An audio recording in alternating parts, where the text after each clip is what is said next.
Promoter ni Casimero pupunta sa Pinas, Sultan lumaban kahit kulang sa training at angas ni Edgar Berlanga pinulbos ni Shiraz.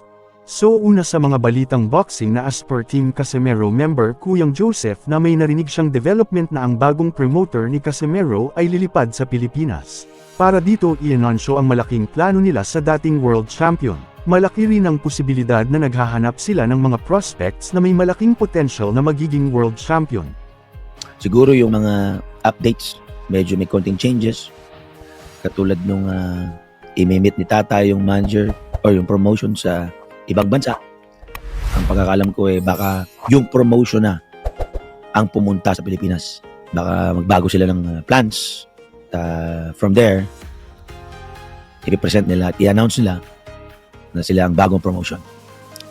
Okay? Yan ang konting update na konting pagbabago. Meanwhile na pagkatapos ng laban nina Akitsuji at Sultan ay makikitang masaya ang dalawang boxers na nagbibiroan. Nasabi pa ni Jonas kay Akitsuji na nasaktan niya ito at banat naman ang kabilang kampo na muntik daw niyang ma-knockdown si Sultan sa 4th round. Ayon pa ni Coach Joven na ang post-bling rason sa pagkatalo ng Pinoy boxer ay sa kakulangan ng training dahil diretsyo na ito sa laban. Pero dismayado ang iba dahil bilang boxer daw ay dapat tuloy lang sa training habang naghihintay ng opportunity para fit pa rin kahit sa tinatawag na late replacement. Hindi yung kung kailan may laban na ay doon pa mag-day training. Ibahin daw niya yung mga current at former champion na proven and tested at sila palagi ang unang makakaalam kung may upcoming fights kaya may mahabang oras sa preparasyon. Sa huling balita ay tinanggalan ng yabang ni Shiraz si Edgar Berlanga ng 2 beses itong ma-knockdown sa 4th round at mabuti na lang at na-save by the bell. At sa opening ng 5th round ay hindi na tinantanan hanggang tumiklop ang tuhod ng Puerto Rican boxer.